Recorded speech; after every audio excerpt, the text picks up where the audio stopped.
नमस्कार, समय सन्दर्भमा स्वागत छ। म भूपाल लुइटेल।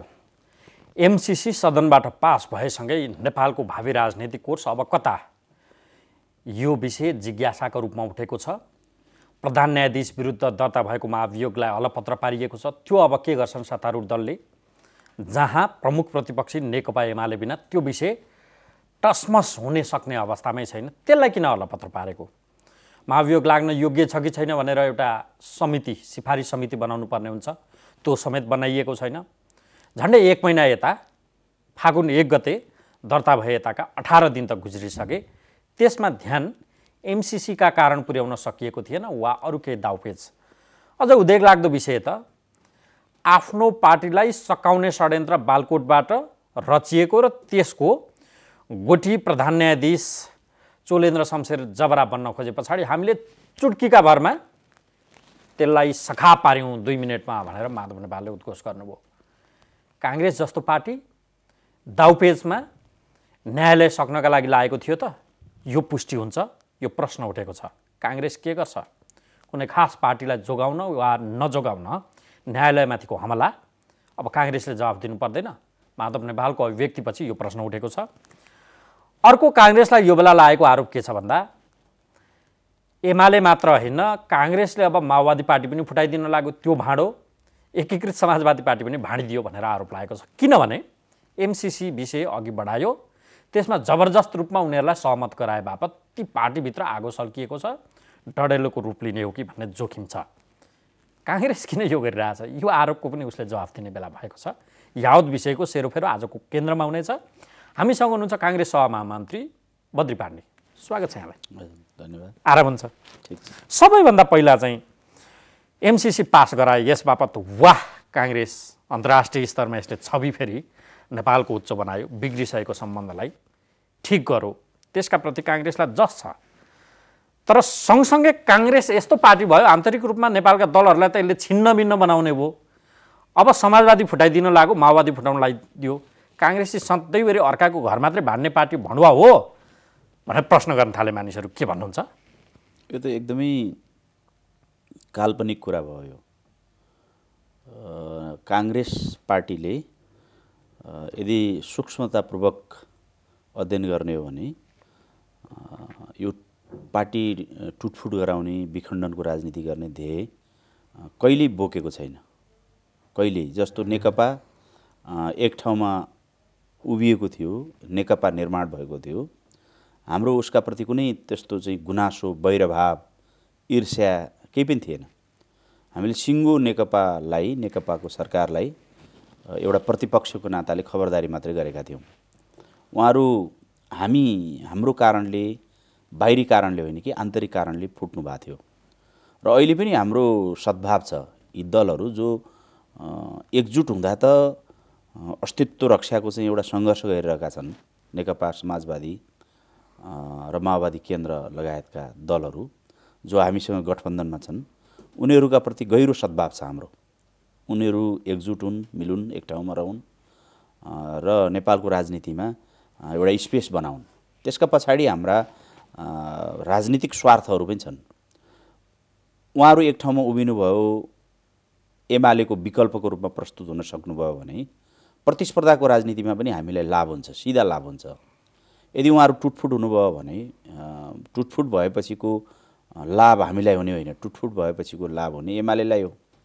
एमाले हाम्रो मुख्य प्रतिस्पर्धी हो अहिले पनि। त्यस कारणले चाहिँ यसमा कुनै सत्यता छैन। तर एउटा सामान्य सिद्धान्त के हो भन्दाखेरि, प्रतिस्पर्धी शक्तिमा पहिलो र दोस्रो बीच जहिले पनि कमजोर गराउने र त्यसलाई जित्ने, आफू बलशाली हुने प्रतिस्पर्धा त यो त जेसुकै चिजमा पनि हुन्छ। काङ्ग्रेसको प्रतिस्पर्धी आजको दिनमा कुन पार्टी हाम्रो हो? प्रभावको हिसाबले हो, गणितको हिसाबले हो। यसमा त कुनै दुविधा छैन। अब किन दुविधा छैन भने त्यो बेला 74 सालमा पनि हामी एमालेको हाराहारी भोट ल्याएका हौँ। हामीले एमालेसँग केही हजार भोट मात्रै कम हो हाम्रो एमाले। अर्थात् संसदीय राजनीति 46-48 पछाडि यताको सधैँको प्रतिस्पर्धी दल एमाले, यो त हो, एमाले नै हो।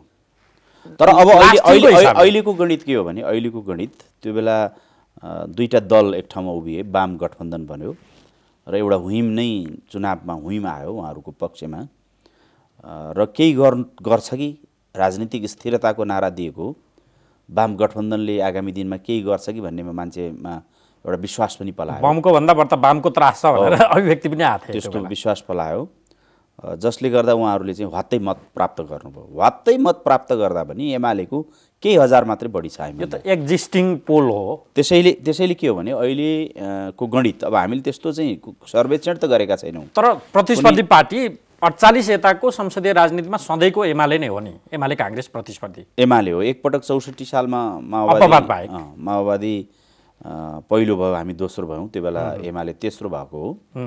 बाँकी चुनावहरूमा हामी एमालेसँगै प्रतिस्पर्धामा छौँ।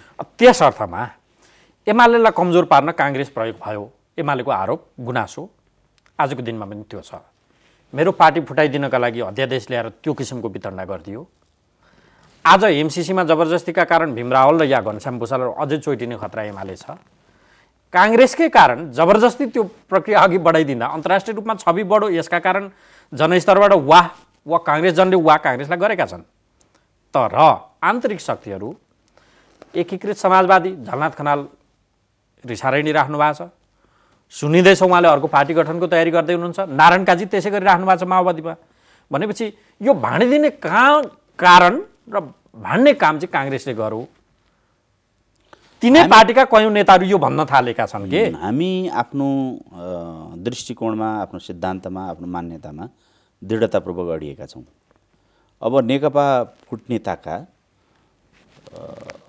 यो प्रतिनिधि सभा विघटनको जुन सिफारिस भयो तत्कालीन प्रधानमन्त्री नेकपा एमालेदेखिको कोर्सको कुरा गर्दैछु, त्यो बेला चाहिँ म यो प्रसङ्ग टुङ्गाइहालौँ। प्रतिनिधि सभा विघटनका विपक्षमा थियौँ हामी र यो असंवैधानिक भन्यौँ र हामीले चाहिँ प्रतिनिधि सभा विघटनका विरुद्धमा झन्डा उठायौँ। त्यसमा जो गोलबद्ध हुन आइपुग्नुभयो उहाँहरू हामीले चाहिँ नेकपा फुटाउने, हामीले एमाले फुटाउने भन्दा पनि हामीले प्रतिनिधि सभा विघटनको असंवैधानिक कदमका विरुद्ध एउटा प्रतिपक्षको नाताले, एउटा लोकतान्त्रिक पार्टीको नाताले त्यो अभियानको नेतृत्व गऱ्यौँ। त्यसमा मिसिन आउनुभयो उहाँहरू।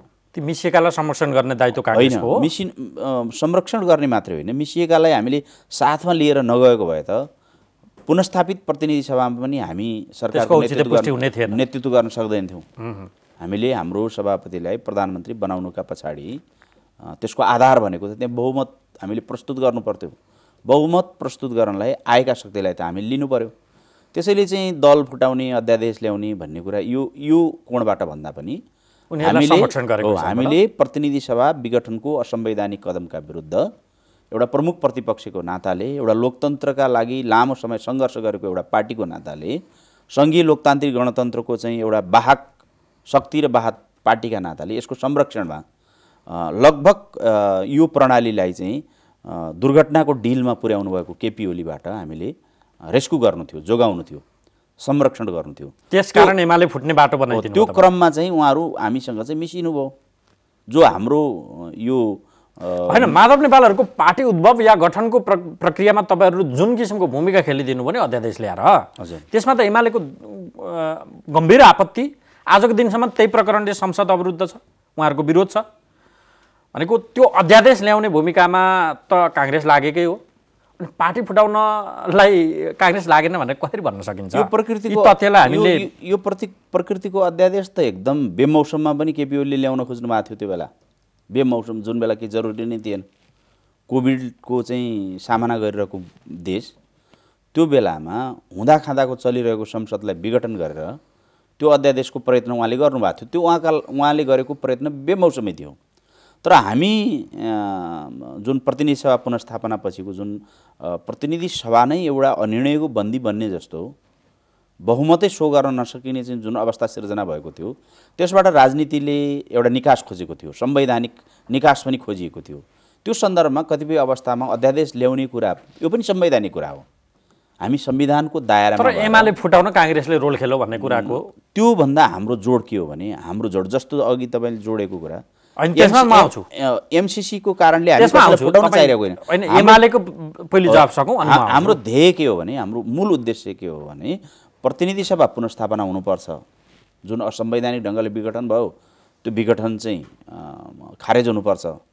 प्रतिनिधि सभा पुनर्स्थापना भइसकेपछि त्यो प्रतिनिधि सभाले चाहिँ बिजनेस दिनुपर्छ, त्यो प्रतिनिधि सभाले परिणाम दिनुपर्छ, त्यो प्रतिनिधि सभा कामकाजी हुनुपर्छ, त्यसले संवैधानिक गति चाहिँ अगाडि चाहिँ लिएर जान सक्नुपर्छ भन्ने हिसाबले हामी त एकदमै न्यूनतम सङ्ख्यामा छौँ अहिले पनि प्रतिनिधि सभाभित्र। त्यसैले बहुमत गणित पुर्याउनका लागि पार्टी फुटाउने भूमिका खेलेको सत्य हो भनेको प्रतिनिधि सभा जोगाउनका लागि प्रतिनिधि सभाको भूमिकालाई औचित्यलाई स्थापित गर्नका लागि पार्टी फुटाउनु हामीले सहयोग लिन सकिने जति सबैसँग लिनु पर्थ्यो।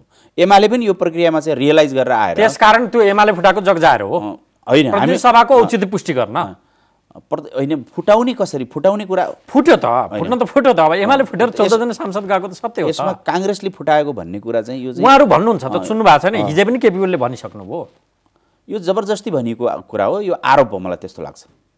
मैले ल्याएको अध्यादेशको विरुद्धमा 50% घटेर हैन हाम्रो कति संख्या चाहिन्छ तिमीलाई भनेर माधव नेपाललाई सोधेर चलिरहेको संसद अघिल्लो दिन बन्द गरेर भोलिपल्ट माधव नेपाललाई 10 हो भने 10 11 भने 11 20 रहेछ 20 नै बनाएर अनि पार्टी फुटायो काङ्ग्रेसले हिजै पनि केपी ओलीले यो भन्नुभयो। हाम्रो रुचि फुटाउनेमा होइन म फेरि पनि दोहोऱ्याएर भन्छु फुटाउनेमा होइन खैर त्यसलाई तपाईले भन्नुभयो प्रतिनिधि सभा पुनर्स्थापनाको औचित्य पुष्टि गर्नका लागि ती कदम पनि चालिए। प्रतिनिधि सभालाई त हामीले त यो उपयोगी बनाउनु पर्यो। औचित्य त एउटा एमसीसी पास गरेर पनि पुष्टि भएको छ। होइन एमसीसी पासको मात्रै कुरा होइन संघीय लोकतान्त्रिक गणतन्त्रको जुन यात्रा थियो त्यो यात्रा नै अवरुद्ध हुने दुर्घटनामा चाहिँ पर्ने खतरा थियो नि त। हामीले 5 वर्षको प्रतिनिधि सभालाई 4 वर्ष ल्याउन मिल्ने कहीँ प्रबन्ध छैन। अब आजको दिनमा नि त्यो एमाले मात्र रिसाएन एमाले मात्र दाग लाएन काङ्ग्रेसलाई एकीकृत समाजवादीको झलनाथ खनाल खेमाले काङ्ग्रेसले पार्टी बाँडो वा माओवादीको नारायण काजी खेमाले काङ्ग्रेस पार्टी बाँडो भन्न थाले यो चाहिँ यो के कति जवाफ दिनुपर्ने काङ्ग्रेसले आफ्नो हाउस मिलाउन नसक्ने आफूहरू मिल्न नसक्ने आफूहरू जडतामा रहने आफूहरूभित्र मन्थन गर्न नसक्ने एउटा साझा निचोड र निष्कर्षमा पुग्न नसक्ने अनि परकोलाई दोष लाउने कुरा व्यर्थ कुरा हो। कतिपय मुद्दामा हामी चाहिँ विदेशी शक्तिलाई दोष लाउँछौँ नि त्यस्तै प्रवृत्ति हो त्यो राम्रो प्रवृत्ति हो। राष्ट्रघातमा जबरजस्त हुने नेपाली काङ्ग्रेस पार्टीभित्र चाहिँ कुनै खालको चाहिँ हामी अस्ति भर्खरै महाधिवेशन सम्पन्न गऱ्यौँ ठुलो प्रतिस्पर्धा पनि भयो अनि अरूलाई हामीले कारक किन बनाउने। माधव नेपालले के भन्नुभयो गठबन्धन नरहने भएपछि बाध्यताले त्यो व्याख्यात्मक घोषणा सहित भए पनि हामी जान बाध्य भयौँ यो हाम्रो उपलब्धि हो भनेर उहाँ भनिराख्नु भएको छ। भनेपछि काङ्ग्रेस गठबन्धन टुटाइदिन चाहन्थ्यो त्यसकारण उहाँहरू बाध्य भएर त्यहाँ जानुभयो त्यो भए बापत उहाँहरूको पार्टीमा भुइँचालो आएको छ। त्यो उहाँहरूको चिन्ताको कुरा हो र उहाँहरूले मिलाउनुहोस् हामी त्यो चाहन्छौँ मिलाउनुहोस् मन्थन गर्नुहोस् बस्नुहोस् हाम्रो कुनै पनि खालको उहाँहरू फुट्नुहोस् भन्ने कुराको नियत छैन। जुट्ने कुराका लागि हामीले बरु सकिने योगदान छ भने गर्न नेपाली काङ्ग्रेस एउटा चाहिँ एउटा गठबन्धनभित्रको एउटा मित्र पार्टीको हिसाबले बरु हामी तयारै छौँ। तर के हो भने हाम्रो काम होइन त्यो हाम्रो बिजनेस होइन त्यो उहाँहरूको बिजनेस हो आफ्नो पार्टीभित्र। तर परिणामका पछाडि कारण हुन्छ होइन त्यो चाहिँ त्यो एकदमै कस्तो भने हामी माथिको आरोप पनि त्यो सान्दर्भिक हुँदैन। हामीले त्यो आरोप चाहिँ खेप्नु अथवा त्यसमा चाहिँ सकार्नु त्यो पनि सान्दर्भिक हुँदैन। उहाँहरू हामी के चाहन्छौँ भने उहाँहरूको केन्द्रीय कार्य समिति छ भने केन्द्रीय कार्य समिति बसोस् सचिवालय छ भने सचिवालय बसोस् संसदीय दल बसोस् उहाँहरूको अनि मन्थन गरोस् र समाधान निकालोस् एकताको बाटो पक्रियोस् त्यही नै हो हामीले भन्ने बाहिरबाट। एमसीसीमा घस्रेर जबरजस्त उहाँहरू त्यहाँ पुग्नु भएको कुरा त सत्य हो नि अनि उहाँहरूको पार्टीमा के हुन्छ भन्ने कुराको एक मान्छेको हिसाब राखेर यस्तो राष्ट्रिय एजेन्डाहरू चाहिँ हामीले यिनलाई छायामा पार्न हुन्छ त यो त निराकरण गर्नै थियो नि निचोडमा हामीले पुर्याउनै थियो। निचोडमा पुर्याउँदै गर्दा अब विभिन्न दलको त उहाँहरूको मात्रै होइन एमालेको पनि भूमिका त्यस्तै देखियो नि त। एमालेमा पनि समस्या छ नि केपी ओली लगायतका नेताहरू चाहिँ उभिएर चाहिँ प्रक्रियाको विरोध गरिरहनु भएको छ। सभामुखले जुन बैठक सञ्चालन गरिरहनु भएको छ त्यो बैठक नै असंवैधानिक छ भनेर उहाँहरू अनुमोदन भइसक्यो। अब यो राष्ट्रिय हितको प्रतिकूल नहुने गरी कार्यान्वयन हुनुपर्छ ओलीजीले भनिसक्यो। रोस्टम गरिरहनु भएको छ होइन केपी ओली लगायतका नेताहरू अनि प्रक्रियाको विरोध गरिरहनु भएको छ। त्यो प्रक्रियालाई स्वीकार गरेर भीमराव लगायतका नेताहरू रोस्टममा गएर चाहिँ कन्टेन्टमा गएर एमसीसीको चाहिँ विषयवस्तुमा गएर विरोध गरिरहनु भएको छ भनेपछि एमाले पार्टी पनि त कि भीमराव त्यो पार्टीबाट भीमराव लगायतका को हुनुहुन्छ निष्कासित हुनु पर्यो किनभने उहाँहरूले प्रक्रिया स्वीकार्नु भयो। कारबाही गर्ने रे उहाँहरूले सभामुख चाहिँ अग्निसाप कोटालाई पनि स्वीकार्नु भयो सभामुखले गरेका निर्णय पनि स्वीकार्नुभयो, त्यो बैठक पनि स्वीकार्नुभयो, त्यो प्रक्रिया पनि स्वीकार्नुभयो। त्यो त चाहिँ अब एमाले चाहिँ भीमरावल गएर माथि उभिनुभयो, केपी ओलीहरूले रोस्टम घेर्नुभयो, अनि चाहिँ यो पार्टीमा दरार आउने भयो भनेर हामीले चाहिँ सरकारले प्रस्तुत गर्नुपर्ने, अगाडि सार्नुपर्ने एजेन्डालाई हामीले चाहिँ छायामा पार्ने कुरा त भएन। काङ्ग्रेसलाई त मजा छैन रमिता उनीहरू बिचको अन्तरसङ्घर्ष पार्टी फुट्दा, त्यो काङ्ग्रेसलाई लाभ छ नि। रमिता चाहिँ लिने कुरा होइन, यो वास्तवमा यो आनन्द मान्ने कुरा होइन। एउटा संसदीय परिपाटीलाई मजबुत बनाउन खोज्ने, सुदृढ बनाउन खोज्ने संसदीय पार्टी फुट्दा त काङ्ग्रेसलाई लाभै छ नि। संसदीय होइन, यो के हो भने यसले चाहिँ यसका प्रभावहरू, यसका दुष्प्रभावहरू चाहिँ सबैले बेहोर्नु पर्ने हुन्छ।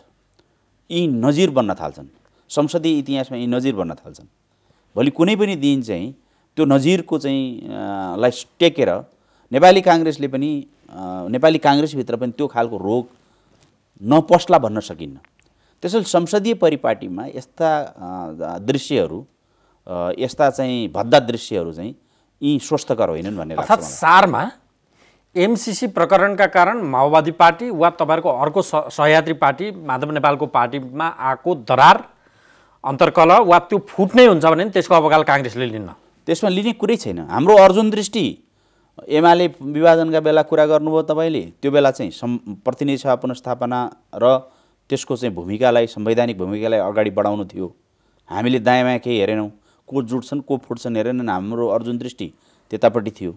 यसपटक हाम्रो अर्जुन दृष्टि चाहिँ यो एमसिसी संसदबाट अनुमोदन गराउनु पर्ने जुन राष्ट्रकै एउटा दायित्व थियो, त्यो दायित्वलाई चाहिँ हामीले पुरा गर्नु थियो। तर उहाँहरूकै नेताहरू शेरबहादुर देउवासँग गएर एउटा सहमति गरेर आउने, संसदमा त तपाईँले देख्नुभयो घोर राष्ट्रघाती काम,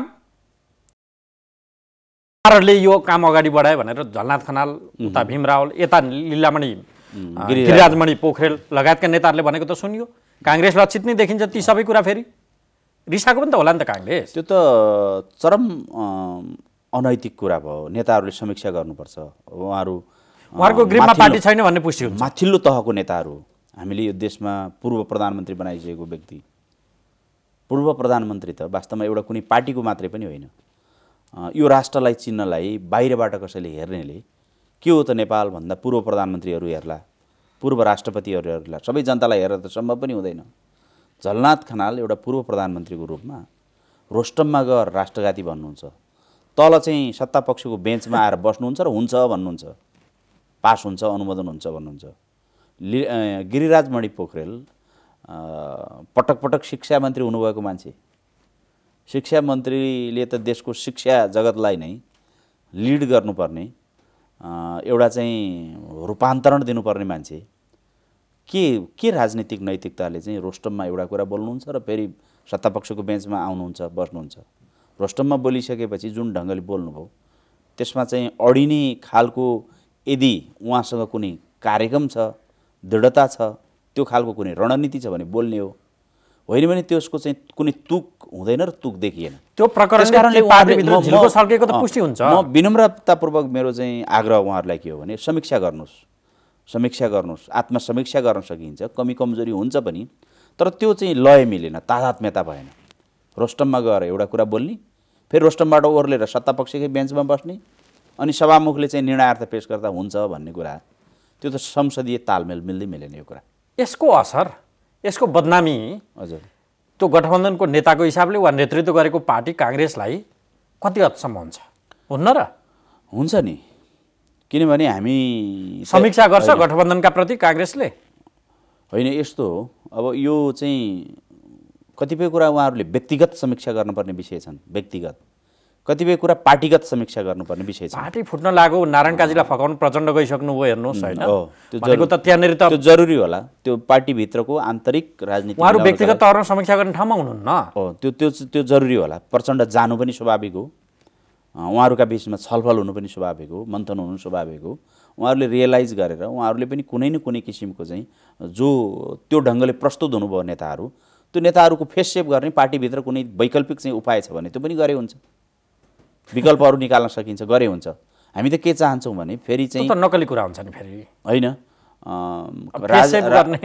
के गर्ने त। अब यहाँबाट चाहिँ पार्टी छोड्ने कुरा, विभाजन गर्ने कुरा, राजनीति छोड्ने कुरा, यो कुरा भन्दा त उचित के होला भने जसो तसो उहाँहरू त्यही पार्टीमै रहनुहोस्, त्यही पार्टीमै सङ्गठित हुनुहोस्, सक्रिय रहनुहोस्, हिजो गरिएको कुरालाई चाहिँ कुनै न कुनै ढङ्गले व्याख्या गर्नुहोस्, कुनै न कसैले व्याख्या गरेर चाहिँ त्यसलाई चाहिँ स्पष्टीकरण दिनुहोस्। जनताका बिचमा जानु पर्ला, भोलि उहाँहरूले पनि भोट माग्नु पर्ला, तपाईँ एमसिसीको पक्षमा कि तपाईँ विपक्षमा भनेर चाहिँ प्रश्नहरू आउलान्। होइन, मेरो प्रश्न के हो भन्दा नि, उहाँहरूको यस्तो रोलले काङ्ग्रेसलाई क्षयीकरण गरेको छ कि छैन भन्ने मेरो प्रश्न हो। त्यो समीक्षामा हुनुहुन्न तपाईँहरू? हामीलाई प्रत्यक्ष क्षयीकरण केही पनि छैन, तर एउटा नैतिक दृष्टिकोणले के हो भने एउटा गठबन्धनमा भित्र भएको एउटा दल, त्यो भित्र सामान्य मोरालिटी कुरा होला। त्यो दलभित्रका नेताहरूले एउटा सामान्य चाहिँ जुन एउटा चाहिँ संसदीय चाहिँ मान्यता हो, सांसदीय मर्यादा हो, त्यसलाई पनि जोगाउन सक्नु भएन भने चिन्ताको विषय हो। अब काङ्ग्रेसलाई, गठबन्धनलाई र सरकारलाई सबभन्दा बढी चिन्ता कुन अवस्थामा हुन्थ्यो भने उहाँहरू चाहिँ सत्ता पक्षको बेन्चबाटै चाहिँ विपक्षीतिर गइदिने, सभामुखले निर्णयार्थ चाहिँ पेश गर्दाखेरि हुन्न भनिदिने हो भने हामी जुन ध्येयमा, जुन लक्ष्यमा थियौँ त्यहाँनिर अप्ठ्यारो पर्थ्यो। संवैधानिक हिसाबले हामीलाई कुनै अप्ठ्यारो छैन, कानुनी हिसाबले अप्ठ्यारो छैन, तर एउटा चाहिँ काङ्ग्रेस क्षयीकरणमा प्रत्यक्ष रूपमा छैन। तर यो बिचका घटनाक्रम पटाक्षेप हुँदै के आइरहेका छन् भने, हिजो फ्याट माधव कुमार नेपाल के भन्दै हुन्छ भने, बालकोटको डिजाइनमा हजुर सर्वोच्च अदालतमा बसेर चोलेन्द्र शमशेर जवराले हाम्रो पार्टी सिद्ध्याउने षड्यन्त्र भएको सूचना आएपछि तत्क्षण 2 मिनटमा ती षड्यन्त्रलाई निमिट्यान्न पारियो, अर्थात् महाभियोग लगाएर ठेगाना पार्यौँ।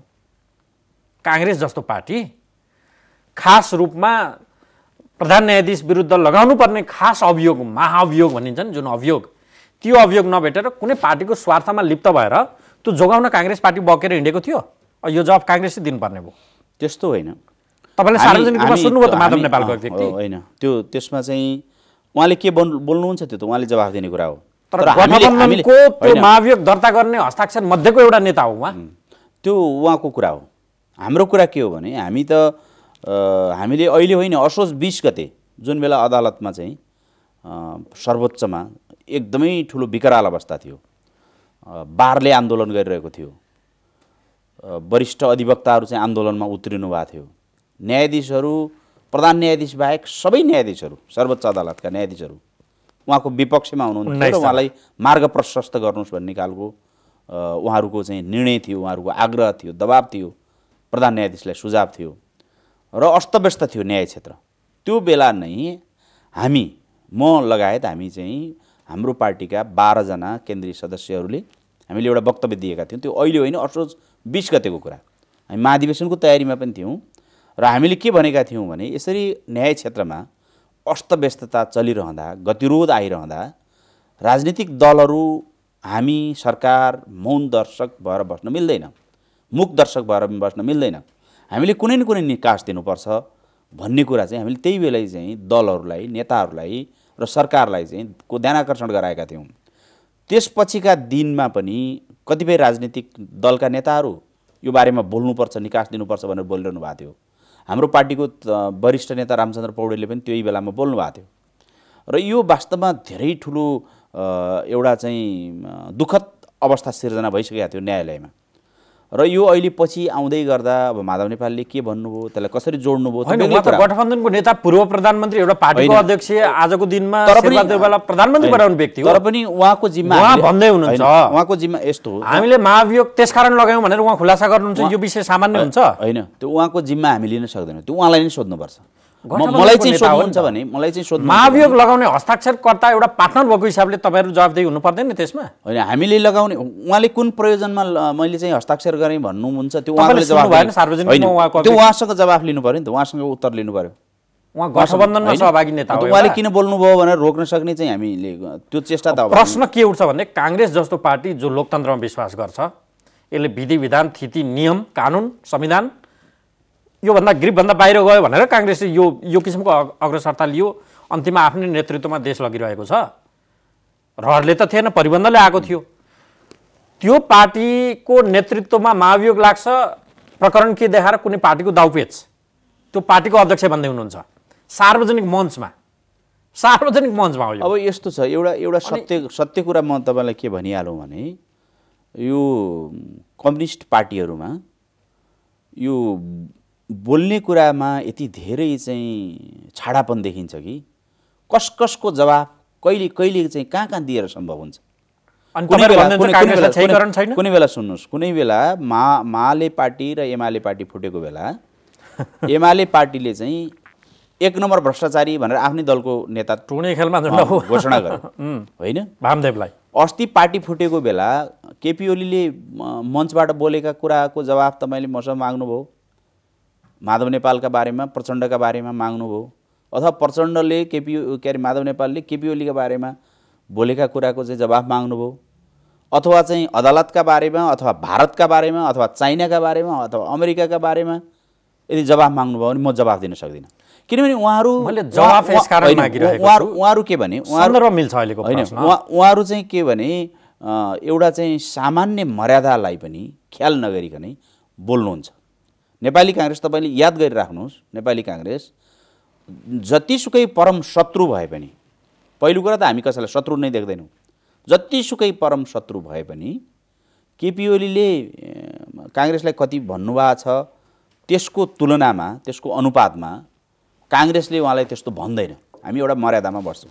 त्यसैले उहाँहरूको जुन खालको कार्यशैली छ, जुन खालको चिन्तन छ, जुन खालको चरित्र छ, जुन खालको संस्कार छ, त्यसैले एक एकको जवाफ दिने प्रचण्डले किन त्यसो गर्नुभयो, माधव नेपालले किन त्यसो गर्नुभयो, त्यो हामी सक्दैनौँ। तर हामीले भन्ने हाम्रो कुरा हो। हामीले भन्ने कांग्रेसको सहमहामन्त्री, म यसकारण यो सोध्दैछु, मैले केपी ओलीको प्रश्न सोधिराखेको छैन वा हिजो माधव नेपाल प्रमुख प्रतिपक्षमा हुँदाको कुरै सोधेको छैन। आज सत्ताको एउटा सहयात्री, गठबन्धन छ, त्यसको पनि नेता, महाभियोगको पक्षधर नेतृत्व लिएको कांग्रेस, त्यसको अर्को हस्ताक्षरकर्ता उहाँ, र उहाँ भन्दै हुनुहुन्छ महाभियोगको खास कारण चाहिँ यो थियो भनेर अर्कै खुलासा गर्दै हुनुहुन्छ भने त्यसको जवाफ सत्तामै भएको, महाभियोगको पक्षधर नै भएको अर्को एउटा शक्ति जो सरकारमा पनि छ, सत्तामा गठबन्धनमा पनि छ, अनि उसले जवाफ दिनु पर्दैन? होइन, मैले दिने महाभियोगको जवाफ दिने हो।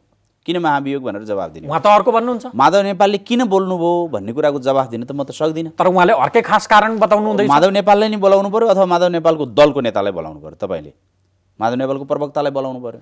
होइन, कांग्रेसले भनेको सही कि उहाँहरूले भनेको सही त खोट्याउनु परेन जनताले? मैले त्यो तपाईँहरूले मूल्याङ्कन गर्ने हो। जनताले छोडिदिउँ, त्यो जनताले मूल्याङ्कन गर्ने हो। किनकि एउटै सत्तामा बसेको र गठबन्धनमा बसेको नेताबीच पारस्पर विरोधी मुख छेक्नै सकिँदैन। दोस्रो कुरा, कम्युनिस्ट पार्टीका नेताहरूको त मुख छेक्नै सकिँदैन। अनि यसले भन्नुहुन्छ तपाईँलाई कांग्रेसले क्षयीकरण गर्दैन? हामीलाई कसरी क्षयीकरण गर्छ? मान्छेमा के गयो मेसेज? गठबन्धनको सरकारको कुरा चाहिँ के 98 जना सांसदलाई सोध्नु पर्यो, हाम्रो दललाई सोध्नु पर्यो, हामीलाई सोध्नु पर्यो। हामीलाई सोध्नुहुन्छ भने न्यायालयमा गतिरोध थियो, गतिरोधको अन्त्य गर्नु जरुरी भइसकेको थियो। सरकार भनेको, राज्य भनेको के हो भने, राज्य भनेको चाहिँ सरकार मात्रै पनि होइन, राज्यभित्र न्यायपालिका पनि पर्छ, व्यवस्थापिका पनि पर्छ। त्यसैले न्यायालय क्षेत्रमा चाहिँ विकराल अवस्था हुने, न्यायालय क्षेत्र चल्दै नसक्ने हो भने त्यसको आंशिक दायित्व निर्णय गर्ने, फैसला गर्ने, निर्क्युल गर्ने सन्दर्भमा पनि न्यायालय स्वतन्त्र हुन्छ त। न्यायालय नै चलेन भने अनि राज्यले न्यायालय चलोस् नचलोस्। तर महाभियोग लगाउने विषय सट्टैबाजी भन्छ भने त्यसलाई प्रश्न उठाउनुपर्छ। यो त सट्टैबाजी भएको देखियो त्यस्तो माधव नेपालको कुरा मान्ने हो भने। त्यो तपाईँको पनि फेरि दोहोऱ्याइ तेह्रै जुन पुनरावृत्ति गर्नुभएको छ नि, मैले जवाफ दिने कुरा के हो भने गतिरोध भएको थियो, त्यो गतिरोधको अन्त्य गर्नु चाहिँ फागुन 1 सम्म किन पुग्यो भन्ने प्रश्न हो। फेरि 6 महिनादेखि गतिरोध थियो न्यायालय त। असोज 20 मै तपाईँले विभिन्न खालको प्रयत्न भने तपाईँले कानुन मन्त्रीले बोल्नुभयो सुन्नुभयो होला, सरकारको प्रवक्ताले बोल्नुभयो सुन्नुभयो होला, विभिन्न खालको प्रयास भयो। मार्ग प्रशस्त गर्नुहोस् भनेर उहाँले आग्रह पनि गरियो। उहाँले चाहिँ त्यो खालको चाहिँ सदासहायता देखाउनु भएन। कुनै पनि खालको चाहिँ सहयोगी भाव, निकासको कोसिस, महाभियोग लगाउँछौ भने लगाऊ, म राजीनामा गर्दिनँ, छोड्दिनँ भन्ने ढङ्गले उहाँ प्रस्तुत हुनुभयो प्रक्रियाबाट। त्यसैले 1 महिना, 2 महिना, 3 महिना, 4 महिना, 5 महिना भनेको कसरी बित्यो भनेदेखि उहाँसँग चाहिँ डाइलग गर्दा गर्दै बित्यो, उहाँसँग चाहिँ प्रयास गर्दा गर्दै बित्यो, उहाँलाई आग्रह गर्दा, उहाँलाई सुझाव दिँदा, उहाँलाई एक प्रकारले चाहिँ दबाब दिँदा नै पनि बित्यो। तर उहाँले त्यसलाई टेर्नु भयो, व्यवस्था गर्नु। यो बाहिरी राजनीतिमा जे देखिएको छ नि, छिपाउन खोजेको होइन, तपाईँ प्रश्न हुनुहुन्छ, त्यो स्वाभाविक तवरले महाभियोग दर्ता भयो भन्ने तपाईको होइन। माधव नेपालको ठाउँबाट उहाँले के बुझ्नु भएको छ, के गर्नु भएको छ, त्यो उहाँको कुरा होला। त्यसमा चाहिँ उहाँका ठाउँबाट हेर्दा उहाँको त्यो समस्या पनि थियो होला। हामीलाई त सूचना आएको थियो उहाँको त्यो होइन, उहाँलाई त्यो समस्या पनि थियो होला। तर मुख्य गरी सत्ताको दायित्व, गठबन्धनको दायित्व, प्रधानमन्त्रीको दायित्व भनौँ, दायित्व के थियो भनेदेखि न्यायालय लामो समयदेखि गतिहीन थियो, चलेको थिएन। चले पनि बडो चाहिँ त्यहाँको मर्यादा, मान मर्यादा चाहिँ मा खलल आउने गरी चलिरहेको थियो, बडो अप्ठ्यारो ढङ्गले चलेको थियो। त्यसको चाहिँ निकास जरुरी थियो र त्यो जरुरीका लागि यो महाभियोग पेश भयो। पेश भएको नि 18 दिन बित्यो। हजुर, 7 दिनमा परिपक्व हुन्छ भन्ने व्यवस्था छ। 7 दिन गुज्रेको भने अरू 15 दिन हुन लाग्यो। कहिले टुङ्गिन्छ यो अझै जटिल छ यो विषय। किन जटिल छ भने यो गुज्रेको त अब तपाईँले थाहा पाइहाल्नुभयो, हामीले चर्चा गऱ्यौँ एमसिसीको कारणले हामी 3 दिन पहिलेसम्म त एमसिसीकै चाहिँ चक्करमा थियौँ। मूल बिजनेस चाहिँ संसदको पनि त्यही थियो, सरकारको पनि त्यही थियो, सांसदहरूको पनि त्यही थियो, हामी सबैको त्यही थियो। त्यो मूल बिजनेसबाट हामी निवृत्त भएको, उम्केको, निकास दिएको चाहिँ 2-3 दिन हुँदैछ। तर संसदभित्र अहिले पनि जटिलता छ। संसदको बैठक भन्न साथै चाहिँ प्रक्रियाको विरोध गर्दै चाहिँ एमालेले रोस्टम घेर्न आइपुग्छ र यो संसदले के गर्नुपर्छ भनेदेखि सिफारिस समिति एउटा बनाउनुपर्छ संविधान अनुसार। त्यो पनि बनेन। सिफारिस समिति बनाउनका लागि पनि एमाले तयार हुनुपर्छ, किनकि एमाले सबभन्दा ठुलो दल हो। 11 जनाको सिफारिस समिति बन्दै गर्दा अनुपातमा चाहिँ सदस्यहरू राख्नुपर्छ त्यो सिफारिस समितिमा। सबभन्दा एमालेको भागमा सबभन्दा बढी चाहिँ सङ्ख्या चाहिँ एमालेको भागमा हुन्छन्। यो प्रक्रियामा एमाले सहभागी नभएपछि नै जटिलता हुन्छ। त्यो सत्तापक्ष प्रतिपक्ष भन्ने छैन कि काङ्ग्रेस जस्तो पार्टी संसदीय अभ्यासमा र नेपालमा त गुरु पार्टी होइन, यसलाई पाठशाला बनाएर अरू पार्टीहरूमा गएका मानिसहरू छन्, खुलेका त्यही अनुसार छन्। यस्तो अपरिपक्व राजनीति काङ्ग्रेसले गर्छ त, जुन पासै हुन सक्दैन, एउटा सिफारिस समिति पनि बनाउन नसक्ने अवस्थामा छ भने त्यो प्रमुख प्रतिपक्षको विश्वास बिना महाभियोग लगाइयो। त्यो न्यायालयको नेतृत्व चाहिँ नेतृत्वविहीन बनाउने कच्चा राजनीति भएन। त्यही भएर निकास खोज्ने हो। कुनै दिन यो यी अघिल्ला इस्युहरू पनि त्यस्तै थिए। कुनै बेला गिरिजाप्रसाद कोइरालाले प्रतिनिधि सभा पुनर्स्थापनाको कुरा गर्दा अनौठो मानिन्थ्यो। समय कालान्तरमा चाहिँ त्यो सम्भव भयो। दुई पटक केपी ओलीले चाहिँ विघटन गरेको प्रतिनिधि सभा पुनर्स्थापनाको पनि असम्भव जस्तो लाग्थ्यो कतिपयलाई, त्यो सम्भव भयो। एमसिसी पास गर्ने कुरा झन् असम्भव जस्तै लाग्थ्यो, त्यो पास भयो। महाभियोगले पनि निकास पाउँछ। तर के हो भने परिपक्व संवैधानिक हिसाबले 7 दिनमा परिपक्व भयो। कतिपय संवैधानिक राजनीतिक जटिलताका कारणले यो परिपक्व हुन अझ यसले समय लाग्छ। हदम्यादको तपाईँहरूले फाइदा लिँदै हुन्छ, हदम्यादको त किटान छैन। होइन, फाइदाको कुरा भएन कि यो चाहिँ यो परिपक्व हुन समय लाग्छ। तर गणित के भन्छ भने आजको दिनको अब एमसिसीको यो एमसिसीको प्रकरण टुङ्गेपछि अब प्रतिपक्षसँग हामीले गर्ने कुरा यो पनि एउटा कुरा हो। महाभियोग चाहिँ अलपत्र छ, 2-3 पुग्नु पर्छ। त्यसमा उसको शर्तै 14 जना सांसदको जागिर खाने र सभामुखको विषय छ। ठिक छ, उसको शर्त त एमसिसीको बेला पनि आएकै हो नि।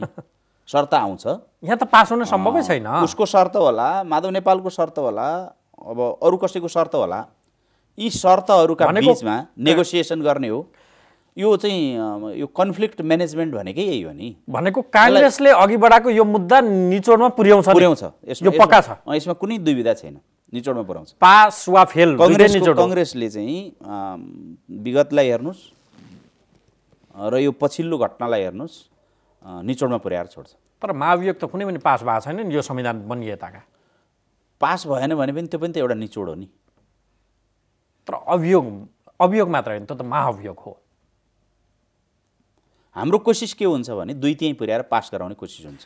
तर निलम्बित सांसद बाहेकका 266 सांसद आजको दिनमा संसदमा। हजुर, त्यसमध्ये 98 काङ्ग्रेस एमालेका, बाँकी 133 गठबन्धनसँग रह्यो।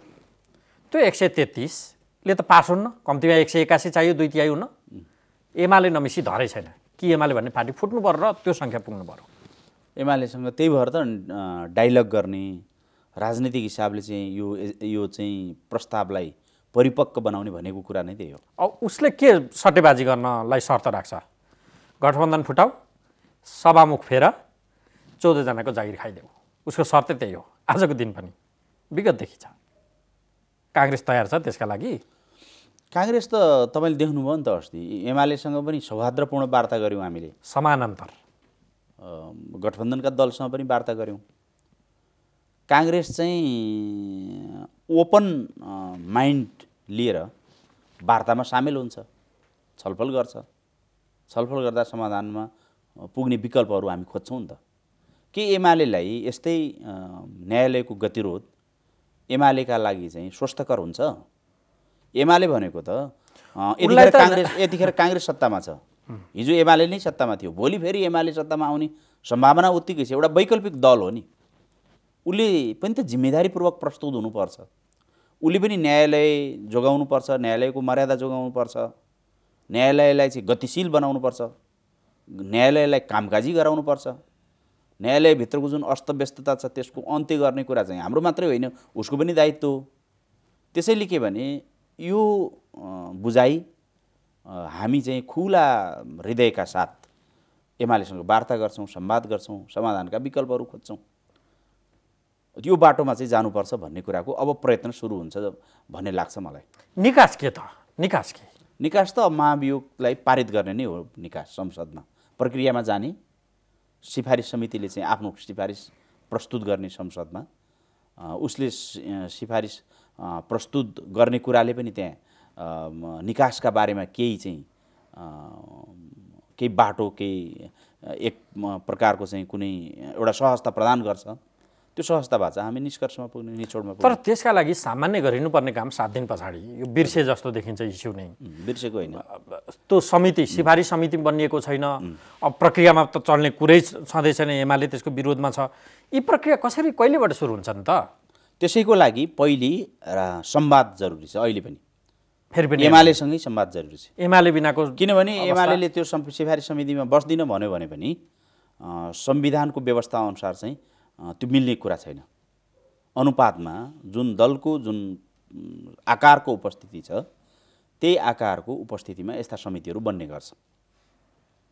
यो संसदको कार्यकालसम्म त्यो विषय, महाभियोगको विषय निचोड्न नपुग्ने पनि त खतरा होला, किनकि हदम्याद त छैन। त्यो संसद त फेरि औचित्यहीन हुन्छ नि त। जसरी एउटा प्रधानमन्त्री चाहिँ संसदले दिनै पर्ने हुन्छ, जसरी एउटा बजेट चाहिँ संसदले पारित गर्नै पर्ने हुन्छ, जसरी यस अस्ति एमसिसी टाइपका चाहिँ सन्धि सम्झौताहरूलाई चाहिँ संसदले अनुमोदन गर्नै पर्ने हुन्छ, जरुरी कानुनहरू संसदले पास गर्नै पर्ने हुन्छ, अध्यादेश छ भने त्यो अध्यादेशलाई त्यहाँ चाहिँ प्रतिस्थापन गर्नै पर्ने हुन्छ। ठिक त्यसरी नै महाभियोग जस्तो एउटा जटिल विषय संसदले बेखबर भएर, उदासीन भएर त्यो कार्यसूचीलाई पन्छाएर चाहिँ बसिरहन मिल्दैन। त्यो संसदको चाहिँ एउटा नैतिक र संवैधानिक राजनीतिक दायित्वभित्र पर्दैन। त्यो दायित्वलाई अनुभूत गरेर संसदले बडो तन्मयका साथ, बडो मेहनतका साथ यसलाई निचोड र निकासमा पुर्याउने काम चाहिँ गर्छ। अब संसद त्यतापट्टि केन्द्रित हुन्छ भन्ने लाग्छ मलाई। अब नभई नहुने शक्ति एमाले देखिन्छ यो प्रकरणमा। हजुर, काङ्ग्रेस र एमाले मिल्दा मात्रै पनि पुग्दैन, अरू 12-13 सांसदको आवश्यकता पर्छ। अर्को महन्तजीको पार्टी त्यहाँ मिसिदियो भने सम्भावना, मेहनतका हिसाबले कम मेहनत र मिल्ने सम्भावनाका हिसाबले ती शक्ति मिल्न सक्ने सम्भावना, यस हिसाबले भावी राजनैतिक शक्ति समीकरण नै फेरबदल अदलबदल हुने सम्भावनालाई नकार्न सकिन्छ? अब मेरो व्यक्तिगत मेरो चाहिँ सोच त यो अहिले विद्यमान जुन गठबन्धन छ त्यो गठबन्धनलाई जोगाएर लानुपर्छ भन्ने हो। कतिपय मुद्दामा, कतिपय इस्युमा दुई तिहाई पुर्याउनु पर्ने विषयहरू यस्तै महाभियोग जस्तो आयो भने हामीले प्रतिपक्षको पनि साथ लिनुपर्छ। होइन भने मुख्य गरी चाहिँ अहिले जुन गठबन्धन छ, सरकार बनाउने गठबन्धन छ, त्यो गठबन्धनलाई जोगाएर लानुपर्छ हामीले अगाडि, मेरो प्राथमिकता। तर अब घटनाक्रमले अस्ति चाहिँ तपाईँ काङ्ग्रेस लगभग एक्सपोजकै कुरामा भयो भने एमसिसी प्रस्तुत गरिएको एमसिसी यदि चाहिँ फेल हुने स्थिति हुन्छ भने हामी चाहिँ यो गठबन्धनका बारेमा पुनर्विचार गरेर एमालेको साथ लिएर पनि पास गर्छौँ भन्ने सम्मको चाहिँ काङ्ग्रेसको चाहिँ मनोविज्ञान त तपाईँले देख्नुभयो हो। त्यसैले के भने संसदभित्र आएको इस्यु जसमा 2 तिहाई पुर्याउनु पर्ने छ, अब हाम्रो 2 तिहाई पुर्याउने मुख्य लक्ष्य हो। त्यसका लागि समीकरण फेरिन पनि सक्छन्। 2 तिहाई पुर्याउने सन्दर्भमा चाहिँ हामी चाहन्छौँ यो गठबन्धन यथावत रहेर अरूको सहयोग लिन सकौँ। अब यो गठबन्धन चाहिँ यही इस्युमा, यो फेरि गठबन्धनमा भएका दलहरू त आफै हस्ताक्षरकर्ता हुनुहुन्छ। त्यो कारणले त्यसैले उहाँहरू बाहिर त जानुहुन्न। गठबन्धन भएका दलहरू जो आफै हस्ताक्षरकर्ता हो, 98 जना महाभियोगका प्रस्तावक सदस्य मध्येकै हो उहाँहरू। त्यसैले हाम्रो फोकस के हो भने 2/3 पुर्याउनका लागि प्रमुख प्रतिपक्षको साथ लिनुपर्ने, सहयोग लिनुपर्ने हाम्रो फोकस हो। त्यो दिशामा चाहिँ अब वार्ता, संवाद, एउटा राजनीतिक समझदारी तपाईहरुले लगाएको महाभियोगलाई पुष्टाइ गर्नका लागि छलफलमै पुग्न नसक्ने किसिमको प्रस्ताव रहेछ भने त त्यो भन्दा अनैतिकता त्यो त भोलि फेरि फर्केर सर्वोच्च फर्किने अवस्थामा तिनै प्रधान न्यायाधीश आउने अवस्था रह्यो भने यो त प्रतिष्ठाको विषय नि बन्ला नि। छलफलमा हाम्रा कारणले, प्रस्तावक सदस्यहरूका कारणले छलफलमा नपुगेको होइन भनेको मेरो छलफलमा के भने अहिले एमाले जारी राखेको गतिरोधका कारणले नपुगेको। त्योभन्दा जटिल कुरा के भयो भने एमसीसी जस्तो उसले नारा लाउँदै पनि टुङ्गोमा पुर्याउन कठिनाइ भयो। किन कठिनाइ भयो भने पहिले त सिफारिस समिति बनाउनु पर्छ। सिफारिस समिति बनाउने कुरामा नै एमाले सहयोगी भइदिनुपर्छ। भएन भने त समीकरण फेरिने अवस्था आयो भने भएन भने सिफारिस बनाउने समिति बनाउने कुरा नै जटिल भयो भने यसको प्रारम्भ चाहिँ यसको कामको स्टार्ट प्रस्थान बिन्दु भनेकै चाहिँ सिफारिस समिति हो। सिफारिस समिति बनाउने कुरामा नै एमालेलाई हामीले सहयोगी बनाउनु पर्छ, त्यसमा साथमा लिएर जानुपर्छ। त्यसो भयो भने मात्रै हामी यो प्रक्रियालाई अगाडि पुर्याउन सक्छौँ।